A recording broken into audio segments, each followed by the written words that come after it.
Well, good evening. Good evening from beautiful Lethbridge in Canada. I'm over here visiting our good friends who'll be known to many of you, Howard and Charlotte Espy, and their lovely wee boy Brennan. And I thought I would just do a vlog. Howard's off bathing Brennan, so I'm just sitting outside in their lovely home. And for some reason, I presume in order to bless some of you, I've been thinking of 1 Kings chapter 20, where there's a battle between Syria and Israel. And Syria is defeated, but the generals come to the king of Syria and said, the reason that the Israelites won is that their God is God of the mountains, and we should fight them in the valleys, because we'll defeat them there. But of course they're defeated there as well, because the God of Israel is not just the God of the mountains, but the God of the valleys. He's one God, and there's no boundaries to his territory. I just felt that being laid in my heart. Of course it goes without explanation that the God I meet in Scotland, he's God in Canada as well. He speaks to me in Scotland and he speaks to me here in Canada just as clearly, maybe even more clearly, because I'm on holiday, as it were.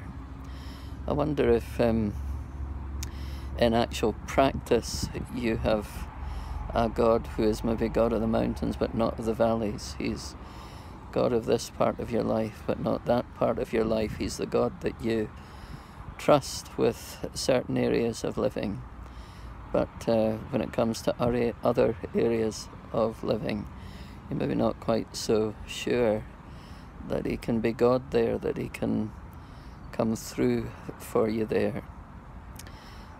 I wonder if that's describing you right now.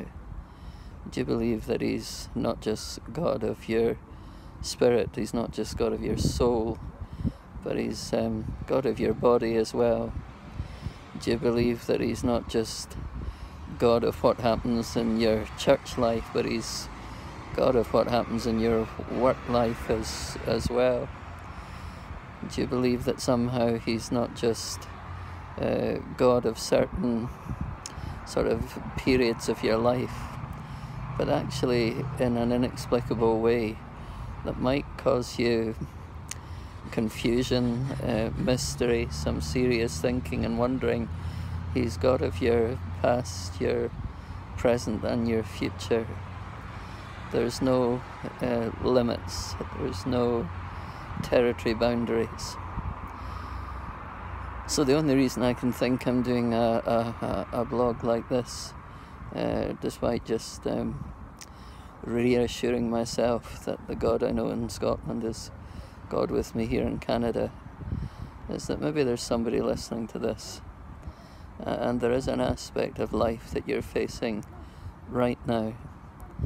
And of course you know God in other areas and you've trusted him and you've seen his action, but somehow in something that you're facing now, there's maybe just that uncertainty.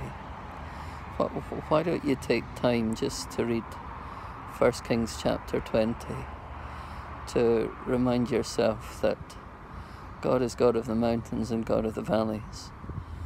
He's God of spirit, soul and body. He's God of Sunday and every day of the week. He's God of every circumstance. He's God over everything that you've come through. He's still God in the bad times as well as the good times. He's still God when Satan attacks, as well as when blessing is overflowing.